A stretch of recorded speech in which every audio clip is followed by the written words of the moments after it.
Assalamualaikum warahmatullahi wabarakatuh. Apa kabar kalian semua? Semoga tetap sehat dan selalu dalam lindungan Allah. Sahabatku yang dirahmati Allah, kali ini saya akan menyajikan sebuah cerita yang terangkat dari kisah nyata. Jadikan cerita ini sebagai edukasi dan bisa menjadi inspirasi untuk kalian. Sebelum lanjut, jangan lupa dukung channel Mimin yang sederhana ini dengan cara like, komen, dan subscribe. Buat kalian yang sudah subscribe, semoga selalu mendapat syafaat Nabiullah Muhammad SAW. Amin. Selamat menonton, semoga kalian terhibur. Aku adalah Damar, seorang pria berusia 32 tahun yang bisa dibilang sukses dalam karierku. Aku bekerja di sebuah perusahaan multinasional sebagai manajer proyek, sebuah posisi yang membutuhkan dedikasi penuh, bahkan lebih dari itu. Sebuah posisi yang membuatku harus meninggalkan banyak hal penting dalam hidup, termasuk keluargaku. Aku menikah dengan Rani, wanita yang sangat kucintai. Rani adalah seorang wanita sederhana, lembut, dan penuh pengertian. Kami menikah 3 tahun yang lalu, dan sejak saat itu, dia menjadi pusat duniaku. Namun, seiring berjalannya waktu, pekerjaanku mulai menyita lebih banyak perhatian. Aku sering pulang larut malam, dan ketika di rumah pun, pikiranku masih tenggelam dalam pekerjaan. Rani selalu mengingatkanku untuk meluangkan waktu untuknya, tapi aku selalu beralasan, "Ini demi masa depan kita, Ran. Aku hanya ingin memberikan yang terbaik untukmu." Ayahku, Pak Surya, tinggal di rumah yang sama dengan kami.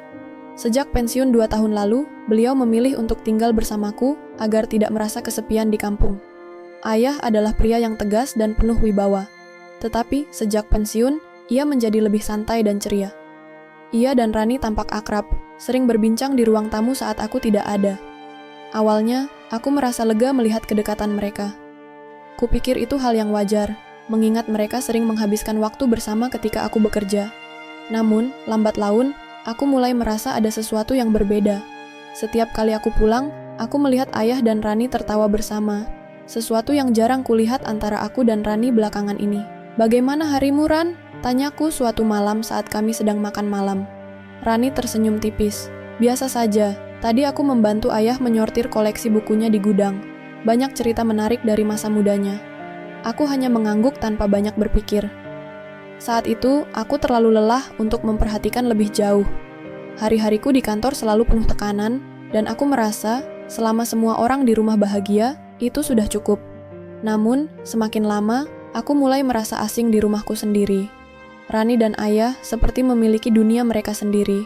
Setiap kali aku mencoba masuk ke dalam percakapan mereka, aku merasa tidak nyambung. Aku sering merasa cemburu, tapi aku menghibur diriku sendiri dengan berpikir bahwa ini hanyalah perasaan tidak berdasar. Suatu malam, aku pulang lebih awal dari biasanya. Rumah tampak sepi, dan lampu ruang tamu menyala redup. Aku mendengar suara tawa kecil dari dapur. Perlahan, aku melangkah menuju sumber suara. Dari celah pintu, aku melihat ayah dan Rani sedang memasak bersama. Rani tampak sangat bahagia, wajahnya berseri-seri seperti dulu saat kami baru menikah. Aku berdeham, mencoba menarik perhatian mereka. "Apa yang kalian masak?" tanyaku sambil berusaha tersenyum. Rani tampak sedikit terkejut, tapi segera menjawab, "Ayah ingin mencoba resep lamanya. Aku hanya membantu." Ayah tersenyum. "Damar, kamu harus coba. Ini masakan favorit ibumu dulu." Aku mengangguk tanpa banyak bicara. Malam itu, meski makan malam berlangsung hangat, aku merasa seperti orang luar di rumahku sendiri. Beberapa minggu kemudian, aku menemukan sesuatu yang membuat hatiku hancur. Malam itu, aku bekerja lembur di rumah. Ketika aku sedang mencari dokumen di laci meja kerja, aku tanpa sengaja menemukan sebuah surat. Surat itu tertulis dengan tangan ayahku, dan dari isinya, jelas sekali bahwa itu adalah surat cinta. Kalimat-kalimatnya penuh dengan ungkapan perasaan yang mendalam. Nama Rani tertera di akhir surat itu. Aku merasa seperti dihantam petir. Tanganku gemetar saat membaca surat itu. Ini pasti salah paham, gumamku, mencoba menenangkan diri. Tapi jauh di dalam hati, aku tahu ada sesuatu yang salah. Malam itu, aku tidak bisa tidur. Pikiran-pikiran buruk terus menghantuiku. Apakah aku terlalu sibuk sehingga mengabaikan istriku? Apakah aku telah membuka jalan bagi kedekatan ini? Aku mencoba mengusir semua pikiran itu, tapi sulit. Keesokan harinya, aku memutuskan untuk mengawasi mereka lebih dekat.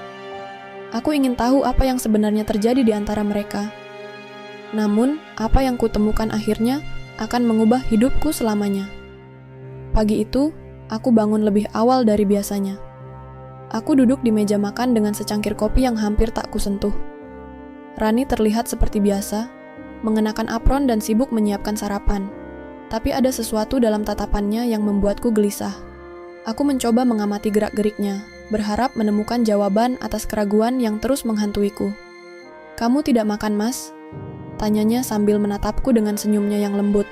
Aku menggeleng. "Nanti saja di kantor. Aku hanya ingin menikmati waktu di rumah pagi ini." Rani tampak sedikit terkejut mendengar jawabanku. Biasanya aku selalu terburu-buru di pagi hari, tapi hari ini berbeda. Aku ingin lebih banyak berada di rumah, lebih banyak memperhatikan.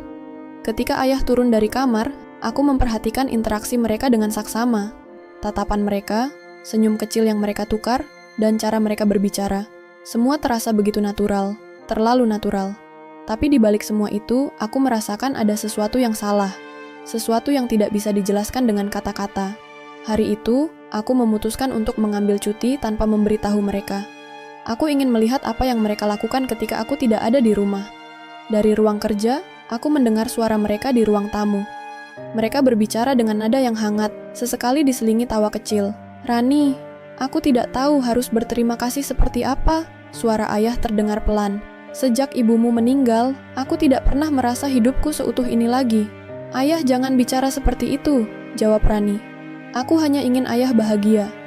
Aku merasa darahku mendidih. Kata-kata mereka menggantung di udara, menyisakan keraguan yang semakin menggerogoti pikiranku. Aku ingin masuk dan menanyakan langsung, tapi aku menahan diri. Aku ingin tahu sejauh apa semua ini akan berjalan. Sore itu, aku melihat mereka di taman belakang. Ayah sedang duduk di kursi kayu, sementara Rani berdiri di sampingnya. Tangannya memegang bahu ayah, dan mereka tampak seperti sedang berbicara tentang sesuatu yang mendalam. Mata Rani berkaca-kaca, seolah-olah menahan air mata. "Aku hanya ingin melakukan yang terbaik untukmu, ayah," katanya dengan suara bergetar.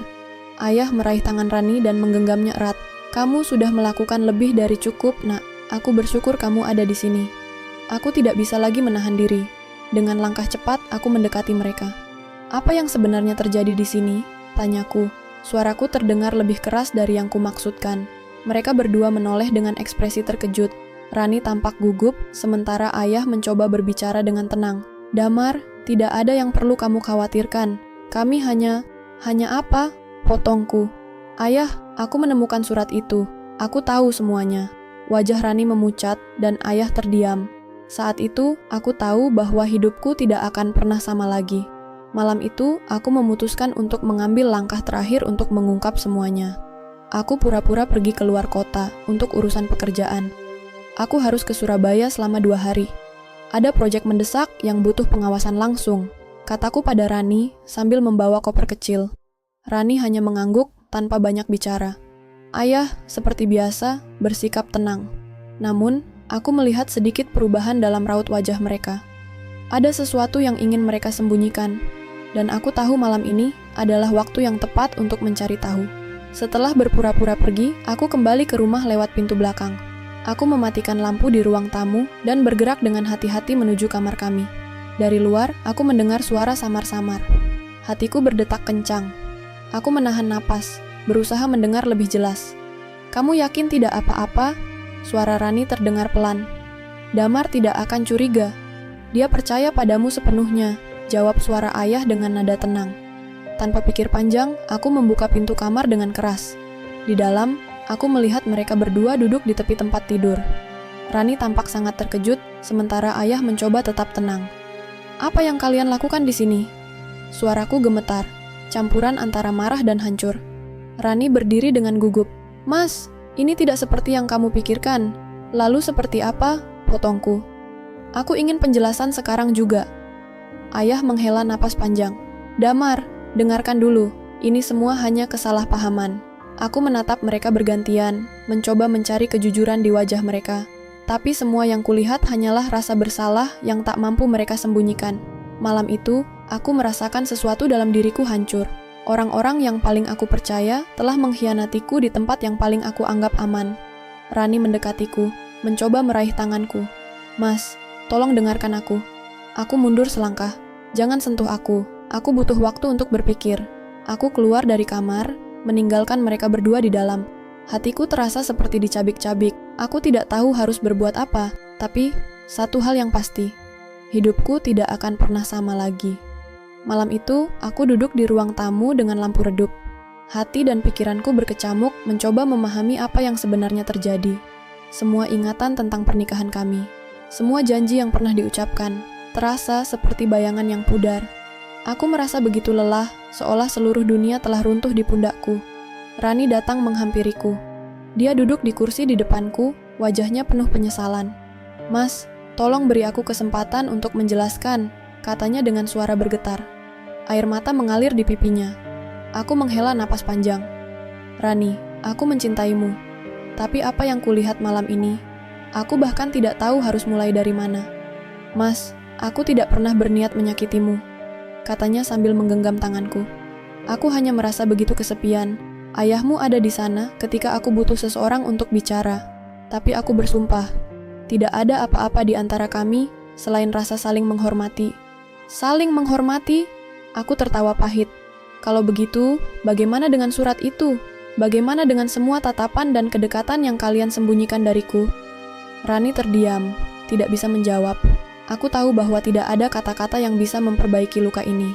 Rasa percaya yang dulu begitu kuat kini telah hancur berkeping-keping. Ayah kemudian muncul dari koridor, wajahnya terlihat lelah. "Damar, izinkan aku bicara. Apa yang terjadi adalah kesalahanku.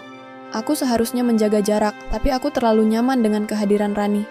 Aku tidak pernah berniat merebut kebahagiaanmu, Nak." Aku menatapnya dengan mata penuh amarah dan rasa sakit. "Ayah, aku menghormati ayah lebih dari siapapun. Tapi ini sesuatu yang tidak pernah kubayangkan. Malam itu, aku membuat keputusan yang paling sulit dalam hidupku. Aku mengemas beberapa pakaian ke dalam koper kecil dan memutuskan untuk pergi sementara waktu. Aku butuh waktu untuk berpikir," kataku kepada mereka. "Jangan hubungi aku akan kembali ketika aku siap." Rani menangis, memohon agar aku tidak pergi. "Mas, jangan tinggalkan aku.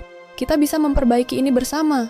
"Rani," kataku dengan suara serak, "aku mencintaimu, tapi aku tidak tahu apakah cinta saja cukup untuk melewati semua ini.